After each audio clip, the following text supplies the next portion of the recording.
নমস্কাৰ, এই মুহূৰ্তত কেইবাটাও গুৰুত্বপূৰ্ণ খবৰ দিব ওলাইছোঁ। প্ৰতিদিনে এনেকুৱা ধৰণৰ খবৰ পাবলৈ হ'লে চেনেলটো ছাবস্ক্ৰাইব কৰি লওক আৰু লগত থকা বেল আইকনটো প্ৰেছ কৰি লওক। তেন্তে ব'লক ভিডিঅ'টো আৰম্ভ কৰোঁ। আজি প্ৰথমটি গুৰুত্বপূৰ্ণ খবৰ দিব ওলাইছোঁ। ৰাজ্যবাসীৰ বাবে বহুতেই ভাল খবৰ আহিছে। আপোনাৰ একাউণ্টত প্ৰতি মাহে জমা হ'ব ৩,০০০ টকা। কেন্দ্ৰীয় চৰকাৰৰ এক অভিলাষী আঁচনি ১৮ বছৰ বয়সৰ পৰাই আঁচনিৰ বাবে কৰিব পাৰিব আবেদন। পেঞ্চন হিচাপে মাহেকত লাভ কৰিব ৩,০০০ টকা। ১৮ বছৰৰ হিতাধিকাৰীয়ে প্ৰতি মাহে জমা থ'ব লাগিব ৫৫ টকা।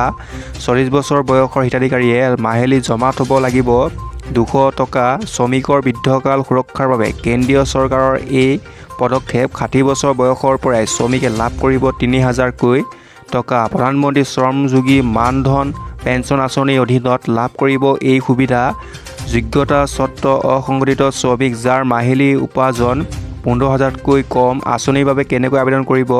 হিতাধিকাৰীৰ লগত থাকিব লাগিব মোবাইল, থাকিব লাগিব সঞ্চয় বেংক একাউণ্ট আৰু আধাৰ কাৰ্ড। যোগ্য হিতাধিকাৰীয়ে নিকটতম CSC কেন্দ্ৰত গৈ কৰিব পাৰিব পঞ্জীয়ন। এই মুহূৰ্তত দ্বিতীয়টি গুৰুত্বপূৰ্ণ খবৰ দিব ওলাইছোঁ।